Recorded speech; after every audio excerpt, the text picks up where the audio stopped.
ಪ್ರಿಯ ವೀಕ್ಷಕರೇ, ಶುಭೋದಯ ಕಾರ್ಯಕ್ರಮಕ್ಕೆ ತಮಗೆಲ್ಲರಿಗೂ ಸುಸ್ವಾಗತ. ಕರ್ತನಾದ ಯೇಸು ಕ್ರಿಸ್ತನು ಕಳೆದ ರಾತ್ರಿ ನಮಗೆಲ್ಲ ಒಳ್ಳೆಯ ನಿದ್ರೆಯನ್ನು ಕೊಟ್ಟಿದ್ದಾನೆ.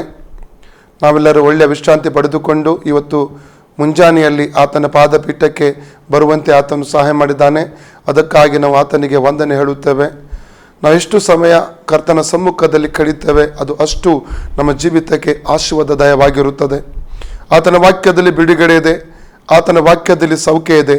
107 ಕೀರ್ತನೆ 20ನೇ ವಾಕ್ಯವನ್ನು ಓದುವಾಗ ಅದರಲ್ಲೇ ಓದ್ತೇವೆ, ಆತನ ತನ್ನ ವಚನವನ್ನು ದೂತನನ್ನು ಎಂಬಂತೆ ಕಳಿಸಿ ಅವರಿಗೆ ಸೌಖ್ಯವನ್ನು ಕೊಟ್ಟನೆಂಬುದಾಗಿ ಆ ವಾಕ್ಯ ಭಾಗದಲ್ಲಿ ನಾವು ಓದ್ತೇವೆ. ಇವತ್ತು ದಾವೀದನು 23ನೇ ಕೀರ್ತನೆಯಲ್ಲಿ ದೇವರನ್ನು ತನ್ನ ಕುರುಬನನ್ನಾಗಿ ಮಾಡಿದರಿಂದಾಗಿ 11 ವಿಧವಾದಂಥ ನಂಬಿಕೆ ಆರೈಕೆಗಳನ್ನು ಮಾಡ್ತಾ ಇರುವಂಥದ್ದನ್ನು ನಾವು ಕಾಣ್ತೇವೆ. ದೇವರು ದಾವೀದನನ್ನು ಸುಮ್ಮನೆ ಆಶೀರ್ವಾದ ಮಾಡಲಿಲ್ಲ. ಆತನೊಬ್ಬ ನಂಬಿಕೆ ವೀರನಾಗಿದ್ದನು, ಆತನೊಬ್ಬ ಆರಾಧನೆ ನಾಯಕನಾಗಿದ್ದನು, ಭಕ್ತಿಯಲ್ಲಿ ಶ್ರೇಷ್ಠನಾಗಿದ್ದನು.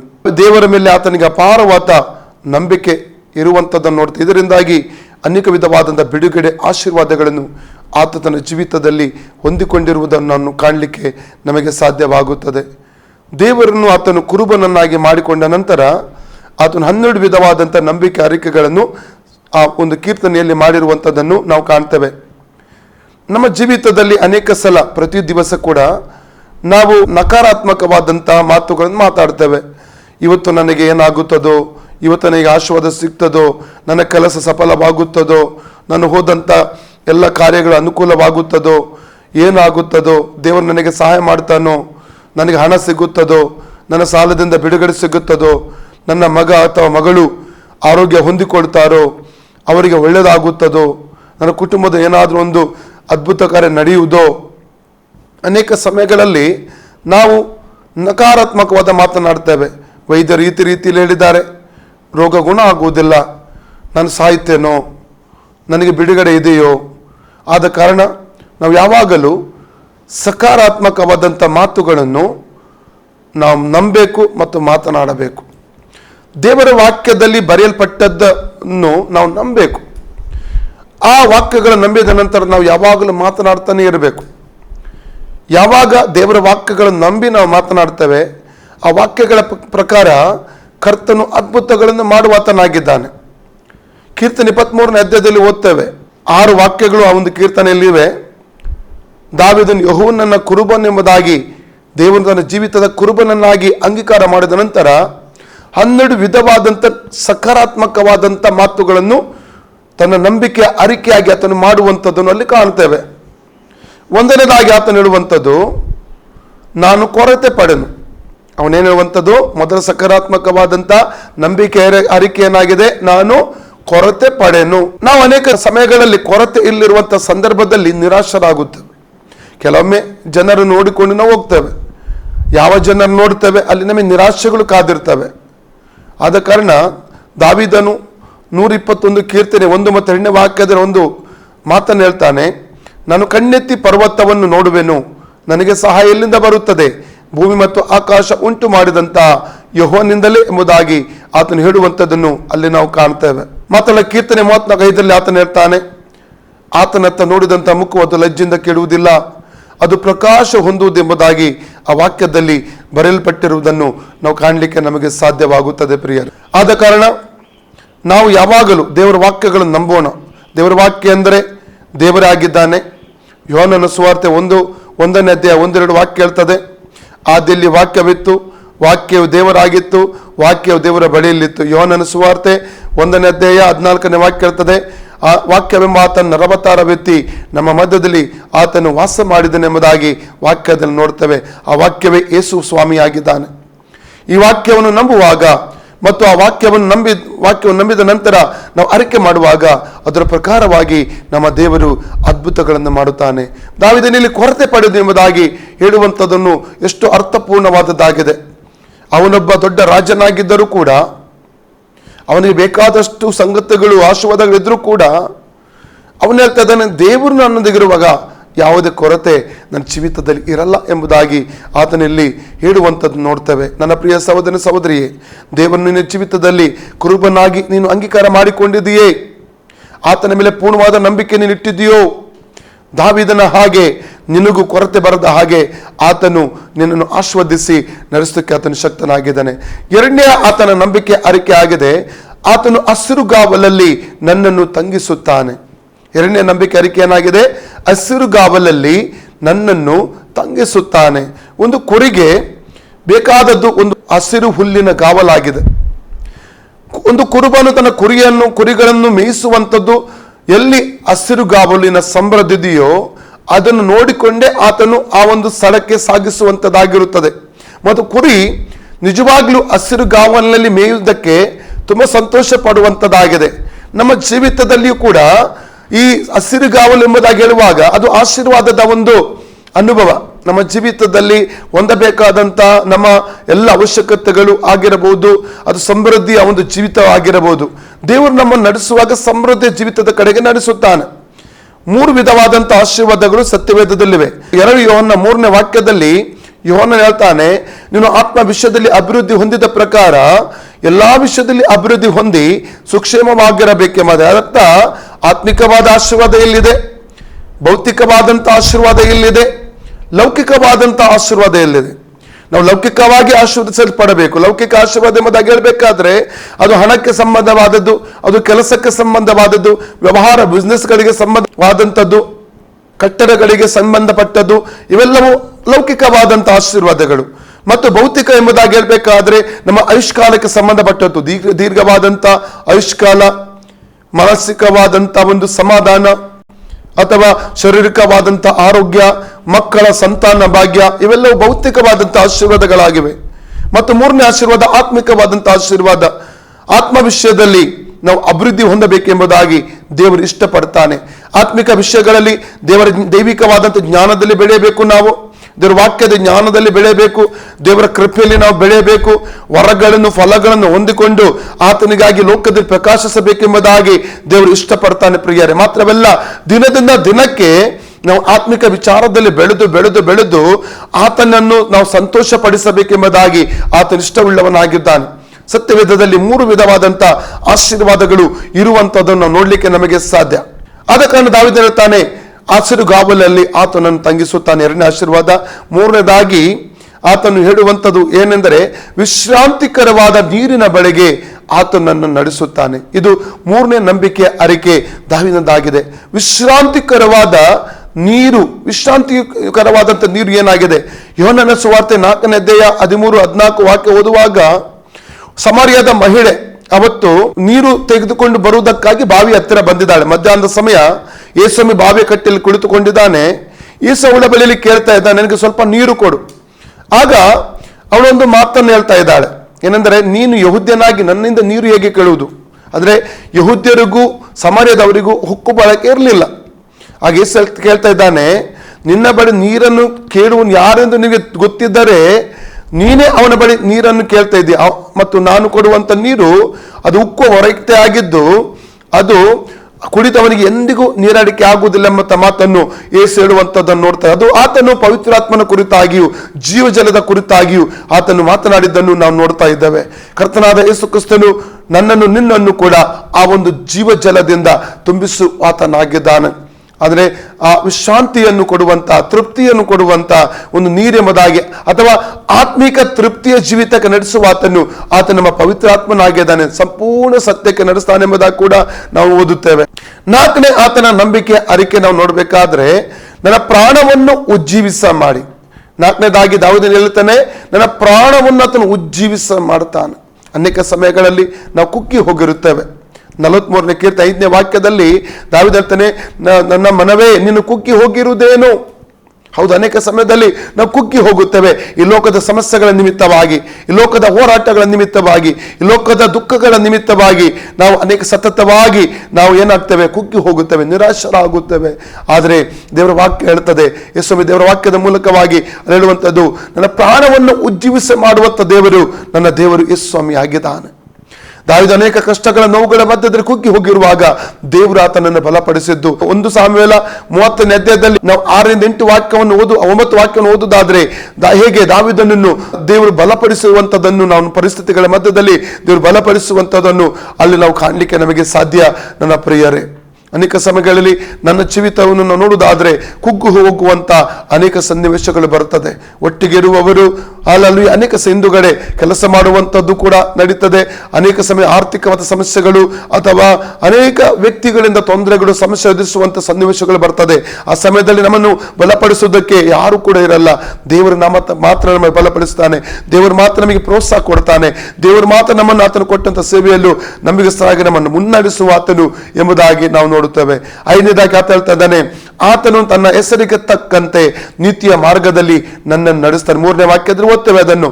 ಕೀರ್ತನೆ 23 3ನೇ ವಾಕ್ಯದಲ್ಲಿ ನಾವು ಓದ್ತೇವೆ, ಆತ ನನ್ನ ಹೆಸರಿಗೆ ತಕ್ಕಂತೆ ನೀತಿಯ ಮಾರ್ಗದಲ್ಲಿ ನನ್ನ ನಡೆಸುವುದು. ಹೌದು, ಆತನ ಹೆಸರು ನೀತಿಯ ಅರಸನು. ನಾವು 19 ಪ್ರಕಟಣೆ ಪುಸ್ತಕದ 19ನೇ ಅಧ್ಯಾಯ 11ರಿಂದ 16ನೇ ವಾಕ್ಯದಲ್ಲಿ ಆತನ 5 ಹೆಸರುಗಳುಂಟು. ಅದರಲ್ಲಿ ಒಂದು ಹೆಸರು ಆತನು ನೀತಿಯ ರಾಜನು, ನೀತಿಯ ಅರಸನು, ಕರ್ತಾದಿ ಕರ್ತನು, ರಾಜಾದಿ ರಾಜನೆಂಬುದಾಗಿ ಹೇಳುವಂತ ಆತನ ಹೆಸರು. ಹೌದು, ನೀತಿಯ ಅರಸನು. ಆತನು ನೀತಿ ಪ್ರಕಾರವಾಗಿ ಯುದ್ಧ ಮಾಡುವಾತನು, ನೀತಿ ಪ್ರಕಾರವಾಗಿ ಆಡಳಿತ ಮಾಡುವಾತನು. ಅದೇ ಆತನ ಹೆಸರಿಗೆ ತಕ್ಕಂತೆ ನಮ್ಮನ್ನು ಕೂಡ ನೀತಿ ಮಾರ್ಗದ ನಡೆಸುತ್ತಾನೆ. ಇವತ್ತು ನೀನು ಮಾಡುವಂತ ಪಾಪ ಕೃತ್ಯಗಳಲ್ಲಿ ನೀನು ಸೋತು ಹೋಗಿರಬಹುದು. ಅವೆಲ್ಲವೂ ನಿನಗೆ ಕೆಟ್ಟ ಹೆಸರನ್ನು ತಂದಿರಬಹುದು. ಅವೆಲ್ಲ ನಿನ್ನ ಜೀವಿತದ ಅಸಮಾಧಾನ ತಂದಿರಬಹುದು. ನೀನು ಯೇಸು ಸ್ವಾಮಿಯನ್ನು ಜೀವಿತದ ಕುರುಬನನ್ನಾಗಿ ಅಂಗೀಕಾರ ಮಾಡುವುದಾದ್ರೆ ಆತ ನೀತಿ ಮಾರ್ಗದಲ್ಲಿ ನಿನ್ನ ನಡೆಸುತ್ತಾನೆ. ಸರಿಯಾದ ಪರಿಶುದ್ಧವಾದಂತ ಮಾರ್ಗದಲ್ಲಿ ಆತ ನಿನ್ನನ್ನು ನಡೆಸಲಿಕ್ಕೆ ಆತನು ಶಕ್ತನೆಂಬುದಾಗಿ ವಾಕ್ಯ ಭಾಗದಲ್ಲಿ ನಾವು ನೋಡ್ತೇವೆ. 6ನೇ ಆತನ ದರಕ್ಕೆ ಕಾರ್ಗತ್ತರಿನ ಕಣಿವೆಯಲ್ಲಿ ನಾನು ಹಾದು ಹೋಗುವಾಗ ನೀನು ಹತ್ತಿರವಿರುವುದರಿಂದ ಕೇಡಿಗೆ ಹೆದರಿನೆಂಬುದಾಗಿ ಆತನು ಹೇಳ್ತಾ ಇದ್ದಾನೆ. ಹೌದು ಪ್ರಿಯರೇ, ಅನೇಕ ಸಮಯಕ್ಕೆ ನಮಗೆ ಮಾರ್ಗನೇ ಕಾಣುವುದಿಲ್ಲ. ಎಲ್ಲಿ ಹೋಗುವುದು, ಏನು ಮಾಡುವುದು, ಯಾವ ರೀತಿ ಹೋಗುವುದು ನಮಗೆ ಏನು ತೋಚುವುದಿಲ್ಲ. ಮುಂದೆ ಹೋಗ್ಲಿಕ್ಕೆ ಸಾಧ್ಯವಿಲ್ಲದಂತ ಒಂದು ಪರಿಸ್ಥಿತಿ, ಎಲ್ಲಾ ಬಾಗಿಲುಗಳು ನಮ್ಮ ಒಂದು ಮುಚ್ಚಲ್ಪಟ್ಟಂತ ಒಂದು ಪರಿಸ್ಥಿತಿಗೆ ನಮಗೆ ಕಾಣ್ತವೆ. ಪ್ರಕಟಣೆ 3ನೇ ಅಧ್ಯಾಯ 7ನೇ ವಾಕ್ಯ ಹೇಳ್ತದೆ. 7-8 ವಾಕ್ಯದಲ್ಲಿ ಓದ್ತೇವೆ, ನಾನು ತೆರೆದದ್ದನ್ನು ಯಾರು ಕೂಡ ಮುಚ್ಚಲಿಕ್ಕೆ ಸಾಧ್ಯವಿಲ್ಲ ಎಂಬುದಾಗಿ ಅಲ್ಲಿ ಕರ್ತನು ಹೇಳ್ತಾ ಇದ್ದಾನೆ. ಆದ್ರೆ ಕರ್ತನು ನಿನ್ನ ಮುಂದೆ ಒಂದು ಬಾಗಿಲು ತೆರೆಯುವುದಾದ್ರೆ ಅದು ಯಾರಿಂದಲೂ ಮುಚ್ಚಲಿಕ್ಕೆ ಸಾಧ್ಯವಿಲ್ಲ ನನ್ನ ಪ್ರಿಯ ಸಹೋದರ ಸಹೋದರಿಯೇ. ಹಾಗಾದ್ರೆ ಆತನ ಹೆಸರಿಗೆ ತಕ್ಕಂತೆ ನನ್ನನ್ನು ನೀತಿ ಮಾರ್ಗದಲ್ಲಿ ನಡೆಸುತ್ತಾನೆ. ಪೌಲನು ಸತ್ಯವೇದದಲ್ಲಿ ನಾವು ನೋಡ್ತೇವೆ, ಪೌಲ ಆತನು ಭಯಂಕರ ಒಂದು ದುರ್ಮಾರ್ಗಿ ಆಗಿದ್ದ. ಎಷ್ಟೋ ಜನ ಹಿಂಸೆ ಪಡಿಸಿದ, ಎಷ್ಟೋ ಕ್ರೈಸ್ತರನ್ನು ಹಾಳು ಮಾಡಿದ. ಯಾರೆಲ್ಲ ಯೇಸುಸ್ವಾಮಿ ಅಂಗೀಕಾರ ಮಾಡ್ತಾರೋ ಅವರನ್ನು ಸದೆ ಬಡಿತಾ ಇದ್ದ, ಅವರನ್ನು ಸೆರೆಮನೆಗೆ ಆಗ್ತಾ ಇದ್ದ, ಹಿಂಸಿಸುತ್ತಾ ಇದ್ದ. ಅಂತ ಒಂದು ಪೌಲನು ಅದೇ ಕಾರ್ಯಕ್ಕಾಗಿ ದಮಸ್ಕಕ್ಕೆ ಹೋಗುವಾಗ ಮಾರ್ಗ ಮಧ್ಯದಲ್ಲಿ ಯೇಸು ಸ್ವಾಮಿ ಆತನು ಸಂಧಿಸಿ ಒಬ್ಬ ಒಳ್ಳೆಯ ವ್ಯಕ್ತಿಯನ್ನಾಗಿ ಮಾರ್ಪಡಿಸುವಂಥದ್ದನ್ನು ನಾವು ಕಾಣ್ತೇವೆ. ಅದ ನಂತರ ಅವನು ಸತ್ಯವೇದದಲ್ಲಿ 14 ಪತ್ರಿಕೆಗಳನ್ನು ಬರೆಯುವಷ್ಟು ಮಟ್ಟಿಗೆ ದೇವರ ಆತನನ್ನು ಆಶೀರ್ವಾದ ಮಾಡಿದ. ಶ್ರೇಷ್ಠ ಅಪೊಸ್ತಲನಾಗಿ ದೇವರ ಆತನನ್ನು ಮಾರ್ಪಡಿಸುವಂಥದ್ದನ್ನು ನಾವಲ್ಲಿ ಕಾಣ್ತೇವೆ. 1 ತಿಮೋಥೆಯ 1ನೇ ಅಧ್ಯಾಯ 15ನೇ ವಾಕ್ಯದಲ್ಲಿ ಪೌಲನು ಹೇಳ್ತಾನೆ, ಪಾಪಿಗಳಲ್ಲೇ ದೊಡ್ಡ ಪಾಪಿ ನಾನಾಗಿದ್ದೇನೆ. ಮಾತ್ರವಲ್ಲ 1 ತಿಮೋಥೆಯ 1:12-13 ವಾಕ್ಯದಲ್ಲಿ ನಾನು ಮುಂಚೆ ನಿಂದಕನು, ದೂಷಕನು, ಹಿಂಸಕನಾಗಿದೆ, ಆದ್ರೆ ನನ್ನ ನಂಬಿಗಸ್ತನು ಎಂದೆನಿಸಿ ಈ ಒಂದು ಒಳ್ಳೆ ಸೇವೆಯನ್ನು ನನಗೆ ಆತನು ಕೊಟ್ಟನೆಂಬುದಾಗಿ ಆತನು ಹೇಳುವಂಥದ್ದನ್ನು ನಾವಲ್ಲಿ ಕಾಣ್ತೇವೆ. 7ನೇ ವಾಕ್ಯಕ್ಕೆ ಬರುವಾಗ ಅಲ್ಲಿ ನಿನ್ನ ದೊಣ್ಣೆ ಕೋಲು ನನಗೆ ಧೈರ್ಯ ಪಡಿಸುತ್ತವೆ. ದೊಣ್ಣೆ ಎಂಬುದಾಗಿ ಹೇಳುವಾಗ ಅದು ನಮ್ಮ ಒಂದು ಕುರಿಗಳಿಗೆ ಒಂದು ಧೈರ್ಯವನ್ನು ಕೊಡುವಂತ ಒಂದು ಸಾಧನವಾಗಿತ್ತು ಒಬ್ಬ ಕುರುಬನ ಕೈಯಲ್ಲಿ. ಅದು ಬರುವಂತ ತೋಳಗಳನ್ನು, ಕರಡಿಗಳನ್ನು ಅಥವಾ ಈ ಸಿಂಹಗಳನ್ನು ಅದು ಓಡಿಸುವುದಕ್ಕೆ ಅದು ಸಾಧ್ಯವಾಗ್ತಾ ಇತ್ತು. ಇವತ್ತು ದೊಣ್ಣೆ ಎಂಬಂತ ಒಂದು ದೇವರ ವಾಕ್ಯದಲ್ಲಿರುವ ವಾಗ್ದಾನಗಳು ಇವತ್ತು ನಮಗೆ ಧೈರ್ಯ ಕೊಡುತ್ತದೆ.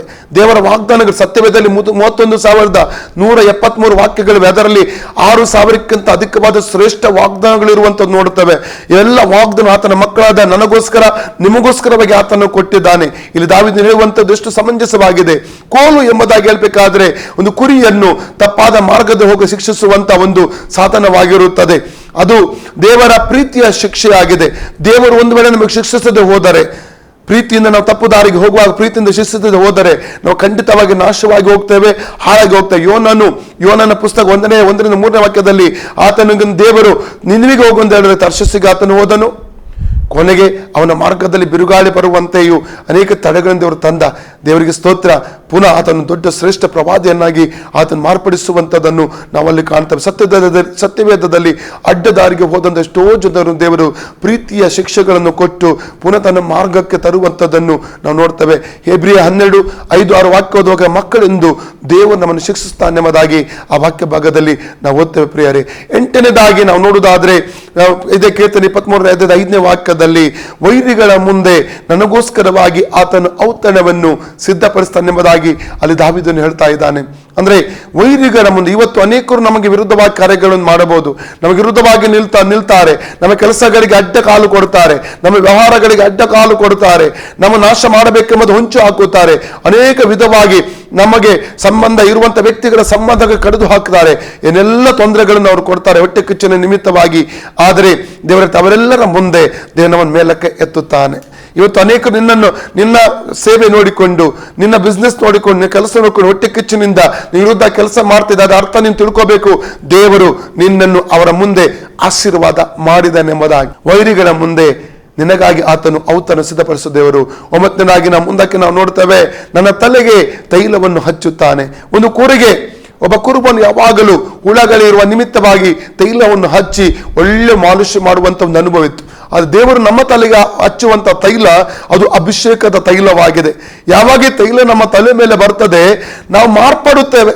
ನಾವು 1 ಸಾಮುವೇಲ 10ನೇ ಅಧ್ಯಾಯ 6ನೇ ವಚನ ಮತ್ತು 9 ವಾಕ್ಯ ಓದುವಾಗ, ಸೌಲನ ಮೇಲೆ ಪವಿತ್ರಾತ್ಮನ ಅಭಿಷೇಕ ಬಂದಾಗ ಅವನು ಮಾರ್ಪಟ್ಟು ಪ್ರವರ್ತಿಸಿದನು. ಅವನ ಜೀವಿತ ವ್ಯಕ್ತಿತ್ವವೇ ಬದಲಾಯಿತು. ಪೇತ್ರನ ಮೇಲೆ, ಆ ಅಪೊಸ್ತಲರ ಮೇಲೆ ಪಂಚಶತಮ ದಿವಸದಲ್ಲಿ ಪವಿತ್ರಾತ್ಮನ ಅಭಿಷೇಕ ಬಂದಾಗ ಅವರು ಮಾರ್ಪಟ್ಟರು. ಅವರು ಅನ್ಯ ಭಾಷೆ ಮಾತಾಡಿದರು, ದೇವರ ವಾಕ್ಯವನ್ನು ಹಿಡಿದರೆಂಬುದಾಗಿ ನಾವು ನೋಡ್ತೇವೆ. ಹೌದು, ಈ ತೈಲ ನಮ್ಮ ತಲೆ ಮೇಲೆ ಬರುವಾಗ ನಾವು ಮಾರ್ಪಡುತ್ತೇವೆ. ಅದು ನಮ್ಮ ವ್ಯಕ್ತಿತ್ವವೇ ಮಾರ್ಪಡಿಸುತ್ತದೆ. ನಮ್ಮನ್ನು ಯೇಸು ಕ್ರಿಸ್ತನ ಹಾಗೆ ಅದು ನಮ್ಮನ್ನು ಬದಲಾಯಿಸುವಂಥದ್ದಾಗಿರ್ತದೆ. 10ನೇದಾಗಿ ಕೀರ್ತನೆ 13ನೇ ಅಧ್ಯಾಯದಲ್ಲಿ ನಾವು 5ನೇ ವಾಕ್ಯದಲ್ಲಿ ನೋಡ್ತೇವೆ, ನನ್ನ ಪಾತ್ರೆ ತುಂಬಿ ಹೊರಸೂಸುತ್ತದೆ. ದೇವರು ನಮ್ಮನ್ನು ಆಶೀರ್ವಾದ ಮಾಡುವಾಗ ಪಾತ್ರೆ ತುಂಬಿ ಹೊರಸೂಸುವ ಆಶೀರ್ವಾದ ನಮಗೆ ಕೊಡ್ತಾನೆ. ಅಂದರೆ ಕೇವಲ ಒಂದು ಮಟ್ಟದ ಆಶೀರ್ವಾದ ದೇವರು ಕೊಡುವುದಿಲ್ಲ. ಇಷ್ಟೇ ಅಂತ ಒಂದು ಮೆಜರ್ಮೆಂಟ್ ಮಾಡಿಕೊಂಡು ದೇವರು ನಮಗೆ ಯಾವತ್ತೂ ಒಂದು ಪರಿಮಿತಿಯಲ್ಲಿ ಆಶೀರ್ವಾದ ಕೊಡೋದಿಲ್ಲ. ದೇವರು ಕೊಡುವಂಥ ಆಶೀರ್ವಾದ ಹೊರ ಸೂಸುವಂಥ ಆಶೀರ್ವಾದ. ನಾವು 1 ಪೂರ್ವಕಾಲ 4ನೇ ಅಧ್ಯಾಯ 9 ವಾಕ್ಯ ಓದುವಾಗ, ಯಾಬೇಚನು ಅಣ್ಣ ತಮ್ಮಂದರಲ್ಲಿ ಘನವಂತನಾಗಿದ್ದ. ಅವನು ಹುಟ್ಟಿದಾಗ ಯಾಬೇಚಮ್ಮಂದ ತಾಯಿ ಇಟ್ಟಳು, ಯಾಕೆಂದರೆ ವೇದನೆಯಿಂದ ಎತ್ತಳು. ತುಂಬ ಬಡತನ ಇರಬಹುದು, ತುಂಬ ನೋವುಗಳು ವೇದನೆಗಳ ಮಧ್ಯದಲ್ಲಿ ಹುಟ್ಟಿದಂಥ ಯಾಬೇಚ. ಆದರೆ ಅವನು ದೇವರು ನೋಡಿಕೊಂಡು ವಿಶೇಷವಾಗಿ ಪ್ರಾರ್ಥನೆ ಮಾಡಿದ. ದೇವರು ತನ್ನ ವೆಲ್ಲೆಗಳನ್ನು ವಿಸ್ತರಿಸಿದ ಎಂಬುದಾಗಿ ನಾವಲ್ಲಿ ನಾವು ನೋಡುತ್ತೇವೆ. ದೇವರು ನಮ್ಮ ಪಾತ್ರೆ ಹೊರ ಸೂಸುವ ಹಾಗೆ ದೇವರು ನಮ್ಮನ್ನು ಆಶೀರ್ವಾದ ಮಾಡ್ತಾನೆ. 11ನೇ ಅದಾಗಿ ದಾವೀದನ ನಂಬಿಕೆ ಅರಿಕೆ 23 ಕೀರ್ತನೆ 6ನೇ ವಾಕ್ಯದಲ್ಲಿ ನಾವು ಓದ್ತೇವೆ, ನಿಶ್ಚಯವಾಗಿ ನನ್ನ ಜೀವಮಾನವೆಲ್ಲ ಶುಭವು ಕೃಪೆಯು ನನ್ನನ್ನು ಹಿಂಬಾಲಿಸುವುದು. ಹೌದು, ಆತನ ಏನೇಳ್ತಾನೆ, ನನ್ನನ್ನು ಹಿಂಬಾಲಿಸುವಂಥದ್ದು ಮರಣವಲ್ಲ, ನನ್ನ ಹಿಂಬಾಲಿಸುವಂಥದ್ದು ರೋಗವಲ್ಲ, ನನ್ನನ್ನು ಹಿಂಬಾಲಿಸುವಂಥ ಸೋಲು ಅಥವಾ ಕೇಡು ಅಲ್ಲ, ನನ್ನ ಹಿಂಬಾಲಿಸುವಂಥದ್ದು ಶುಭ ಮತ್ತು ಕೃಪೆ. ಇವತ್ತು ನಿನ್ನ ಮೇಲೆ ಒಂದು ಕೇಸ್ ಇರ್ಬೋದು, ನೀನು ಹೇಳಬೇಕು, ನನ್ನನ್ನು ಕೇಸ್ ಯಾವುದೇ ತೊಂದರೆ ಮಾಡಲಿಕ್ಕೆ ಸಾಧ್ಯವಿಲ್ಲ, ಅದನ್ನು ದೇವ್ರು ನನಗೆ ಬಿಡುಗಡೆ ಕೊಡ್ತಾನೆ. ನನ್ನ ಪ್ರಾಪರ್ಟಿ ಮೇಲೆ ಒಂದು ಕೇಸ್ನ ಮೇಲೆ ದೇವ್ರು ನನಗೆ ಜಯ ಕೊಡ್ತಾನೆ. ಅಥವಾ ನನ್ನ ಮಗ ಬದಲಾಗುತ್ತಾನೆ, ನನ್ನ ಮಗಳು ಬದಲಾಗುತ್ತಾಳೆ, ನನ್ನ ಗಂಡ ಬದಲಾಗ್ತಾನೆ, ನನ್ನ ಹೆಂಡತಿ ಬದಲಾಗುತ್ತಾಳೆ, ನನ್ನ ರೋಗದಿಂದ ವೈದ್ಯರು ನನಗೆ ಸಾವು ಖಂಡಿತ ಎಂಬುದಾಗಿ ಹೇಳಿದ್ದಾರೆ, ನಾನು ಸಾಯುವುದಿಲ್ಲ, ನನಗೆ ದೇವ್ರು ಬಿಡುಗಡೆ ಕೊಡ್ತಾನೆ, ದೇವ್ರು ನನಗೆ ಸೌಖ್ಯ ಕೊಡ್ತಾನೆ. ನೀನು ಯಾವಾಗಲೂ ನಂಬಿಕೆ ಅರಿಕೆ ನೀನು ಮಾಡ್ತಾ ಇರಬೇಕು. ದಾವೀದನಾಗಿ ನನ್ನ ಹಿಂಬಾಲಿಸುವಂಥದ್ದು ಕೇಡಲ್ಲ, ನನ್ನ ಹಿಂಬಾಲಿಸುವಂಥದ್ದು ಶುಭ ಮತ್ತು ಕೃಪೆ ಎಂಬುದಾಗಿ ಹೇಳಬೇಕು. ಕೊನೆಯದಾಗಿ 12ನೇ ಆತನ ನಂಬಿಕೆ ಅರಿಕೆ ಆಗಿದೆ, ನಾನು ಸದಾಕಾಲ ಯೆಹೋವನ ಮಂದಿರದಲ್ಲಿ ವಾಸಿಸುವೆನು. ಇದು ಇಂಪಾರ್ಟೆಂಟ್ ಆಗಿದೆ. ಪ್ರಿಯ ಸಹೋದರ ಸಹೋದರಿ, ನೀನು ಬೆಳೆಯುವುದಕ್ಕೆ ನಿನಗೊಂದು ಆಲಯ ಬೇಕು, ನಿನಗೆ ಸಹೋದರ ಅನ್ಯೋನ್ಯತೆ ಬೇಕು. ನೀನು ಸೋಲ್ತು ಹೋಗುವಾಗ, ನಿರಾಶನ ಆಗುವಾಗ ನಿನ್ನನ್ನು ಪ್ರೋತ್ಸಾಹಿಸಲಿಕ್ಕೆ, ನಿನಗೋಸ್ಕರ ಪ್ರಾರ್ಥನೆ ಮಾಡಲಿಕ್ಕೆ, ನಿನ್ನನ್ನು ಬಲಪಡಿಸಲಿಕ್ಕೆ ಸಹೋದರ ಅನ್ಯೋನ್ಯತೆ ನಿನಗೆ ಬೇಕು. ವಾಕ್ಯದ ಉಪದೇಶ ನಿನಗೆ ಬೇಕು. ವಾಕ್ಯದ ಜ್ಞಾನದಲ್ಲಿ ಬೆಳೆಯುವುದಕ್ಕಾಗಿ ದೇವನ ಆರಾಧನೆ ಮಾಡಲಿಕ್ಕೆ ಒಂದು ಪರಿಶುದ್ಧರ ಗುಂಪು ನಿನಗೊಂದು ಅವಶ್ಯಕವಾಗಿ ಬೇಕಿದೆ. ಆದ ಕಾರಣ ನೀನು ಯಾವಾಗಲೂ ದೇವರ ಆಲಯದಲ್ಲಿ ಇರುವಂಥ ವ್ಯಕ್ತಿ ಆಗಿರಬೇಕು. ಯಾವಾಗಲೂ ದೇವರನ್ನ ಆರಾಧನೆ ಮಾಡಲಿಕ್ಕೆ ಹೋಗುವಂಥ ವ್ಯಕ್ತಿ ನೀನು ಆಗಿರಬೇಕು. 12 ನಂಬಿಕೆ ಅರಿಕೆಗಳನ್ನು ದಾವೀದನು ಇಲ್ಲಿ ಮಾಡಿದನು. ಇದರಿಂದಾಗಿ ದೇವರು ಆತನನ್ನು ಅದ್ಭುತವಾದ ರೀತಿಯಲ್ಲಿ ಆಶೀರ್ವಾದ ಮಾಡಿದೆಂಬುದಾಗಿ ಸತ್ಯವೇದದಲ್ಲಿ ನಾವು ಓದುತ್ತೇವೆ. ಪ್ರಿಯರೇ, ಈ ಸಮಯದಲ್ಲಿ ನನ್ನ ವಾಕ್ಯಗಳನ್ನು ಮುಗಿಸ್ಲಿಕ್ಕೆ ಹೋಗ್ತೇನೆ. ನಿಮಗೋಸ್ಕರ ಪ್ರಾರ್ಥಿಸ್ತೇನೆ.